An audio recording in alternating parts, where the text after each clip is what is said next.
사람이 새로운 환경에 들어오면 장소를 옮기거나 해가 바뀌거나 새로운 환경에 들어오면 기대되는 것도 있지만 두려운 마음도 있습니다. 왜냐하면 한 번도 안 가본 것이고 한 번도 경험해보지 않은 그런 일들이 기다리고 있을 것이기 때문입니다. 요단강을 건너 가나안 땅에 들어온 이스라엘 백성이 그러했습니다. 본문 말씀은 이스라엘 백성이 가나안 땅에서 치르는 첫 번째 전쟁을 내용을 하고 있습니다. 여기서 패배하면 백성의 사기는 땅에 떨어지고 계속 밀리게 됩니다. 그러나 여기서 승리하면 확신과 담대함을 가지고 계속 전진할 수 있습니다. 우리는 어떻게 하면 이 지역에서 교회의 사명을 잘 감당할 수 있을까요? 어떻게 하면 많은 영혼을 구원하고 가정을 살릴 수 있을까요? 또 우리 각자 개인의 삶의 모든 영역에서 승리할 수 있을까요? 성경에 답이 있습니다. 이스라엘이 여리고 전쟁에서 승리한 내용을 살펴보면서 함께 은혜를 받으려고 합니다. 그들은 어떻게 승리할 수 있었습니까? 첫째로 기도했습니다. 여호수아도 인간인지라 새로운 땅에 들어갔으니 인간적인 두려움이 있었을 것입니다. 더구나 적들은 유명한 거인족들이요 그들의 요새는 견고했습니다. 여호수아가 할 수 있는 것은 오직 기도였습니다. 앞에 있는 여리고성을 바라보면서 그리고 그쪽으로 다가가기도 하면서 기도했을 것입니다. 기도하는 중에 그는 놀라운 일을 체험했습니다. 여호와의 군대 장관을 만났습니다. 여호수아 5장 13절에서 15절에 그 내용이 나오죠. 이것이 왜 놀라운 일입니까? 길 잃은 양은 목자를 만나면 두려움이 사라집니다. 병자는 좋은 의사를 만나면 그의 문제가 해결됩니다. 전투를 앞둔 군인은 여호와의 군대 장관을 만나면 승리하게 됩니다. 여호수아는 여호와의 군대 장관을 만났습니다.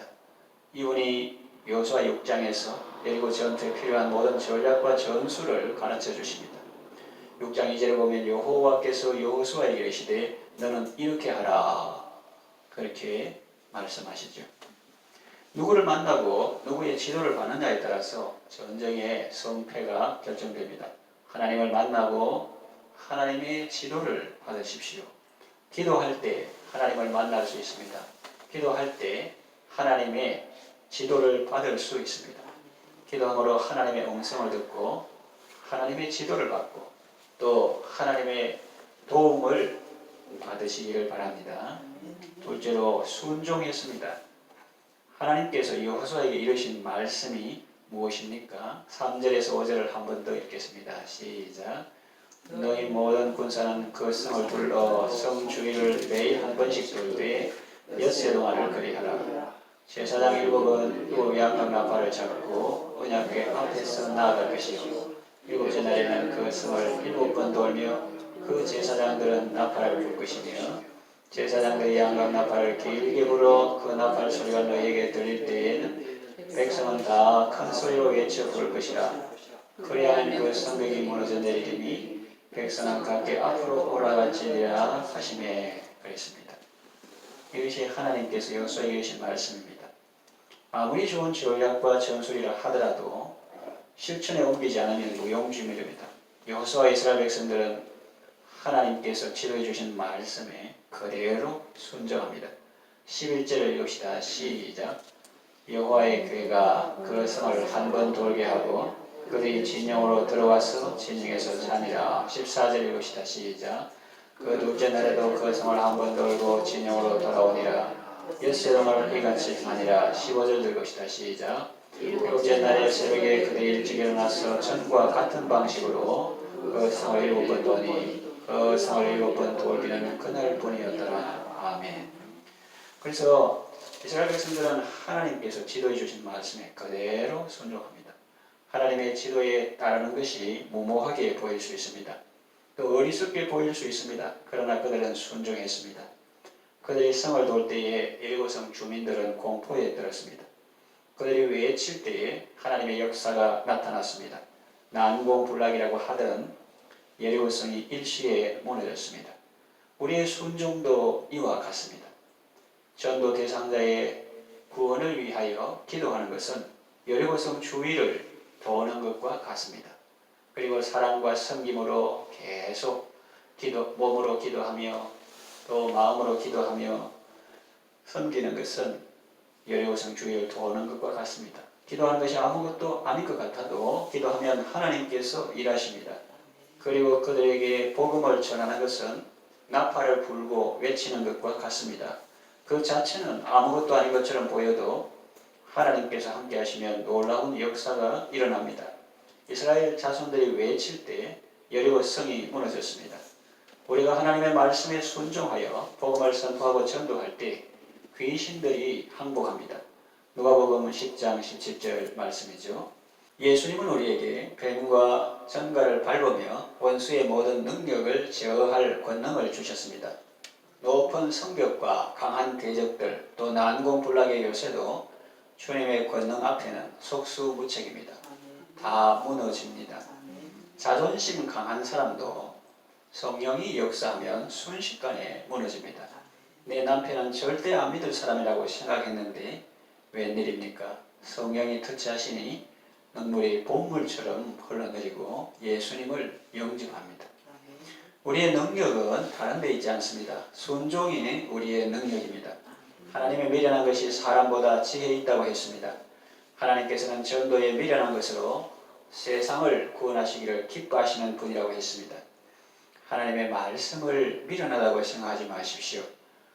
그렇게 행동하면 불가능하다. 그렇게 한다고 되겠나? 그렇게 말하지 마십시오. 약속의 말씀을 굳게 믿고 순종하시기를 바랍니다. 셋째, 예배했습니다. 8절과 9절을 보면 행진대열이 나옵니다. 7 제사장이 7 양각 나팔을 잡고 하나님 앞에서 진행합니다. 나팔 부는 제사장들 앞에는 무장한 군인들이 진행합니다. 그리고 후군은 또 그 뒤에 진행합니다. 전군 있고 후군 있고 전군과 후군 중간에 하나님의 궤, 언약궤, 법궤가 있다 하는 것이죠. 언약궤는 무엇이냐? 그 속에 10계명이 있고 아론의 상난 지팡이, 만나 담은 항아리 이런 것이 있는데 줄여서 법궤라고 하기도 합니다. 하나님의 말씀이 들어있기 때문에. 그래서 언약궤는 하나님의 임재를 상징합니다. 또 하나님의 말씀을 상징합니다. 이스라엘 백성들은 언제나 하나님을 중심에 모시고 행했습니다. 행진할 때도 늘 법궤를 중심으로 행진했고 진을 칠 때도 늘 하나님의 궤를 중심으로 12지파가 진을 쳤던 것을 볼 수가 있습니다. 이것은 하나님 중심의 삶을 나타냅니다. 또 말씀 중심의 삶을 나타냅니다. 또 하나님을 중심에 모시는 예배 중심의 삶을 의미합니다. 하나님을 삶의 중심에 모시고 살아갈 때 성도는 언제나 승리할 수 있습니다. 하나님께서 그의 삶을 지켜주시고 하나님께서 보호해 주시고 하나님께서 인도해 주십니다. 우리가 부족하고 연약해도 언제나 하나님을 모시고 나가면 하나님께서 우리의 주인이 되셔서 성도를 지켜주시고 가정을 지켜주시고 교회를 지켜주십니다. 하나님 중심, 말씀 중심, 교회 중심의 삶으로 언제나 승리하시길 바랍니다. 말씀을 정리하며 마치겠습니다. 기도와 순종과 예배 중심의 삶으로 영적 전투에서 승리하시길 바랍니다. 하나님께서 여러분에게 허락하신 말씀을 통해서 약속하시고 허락하신 새로운 기회들과 삶의 모든 영역에서 승리하시기를 예수님의 이름으로 축원합니다. 기도합니다. 하나님 아버지, 사람을 살리고 가정을 살리는 삶을 살기를 원합니다. 또 삶의 모든 영역에서 승리하는 삶을 살기를 원합니다. 내가 산을 향하여 눈을 들리라. 나의 도움이 어디서 올까? 나의 도움은 천지를 지으신 여호와에게서로다 라는 시인의 고백처럼 오직 하나님만이 내 삶의 도움이심을 믿습니다. 새로운 환경에서 걱정과 두려움이 생길 때 하나님을 바라보고 하나님을 의지하게 하소서. 하나님의 말씀에 순종하게 하소서. 기쁠 때나 슬플 때나 바쁜 때나 틈날 때 언제나 주님을 귀히 여기며 예배하는 삶을 살게 하소서. 예수님의 이름으로 기도합니다. 아멘.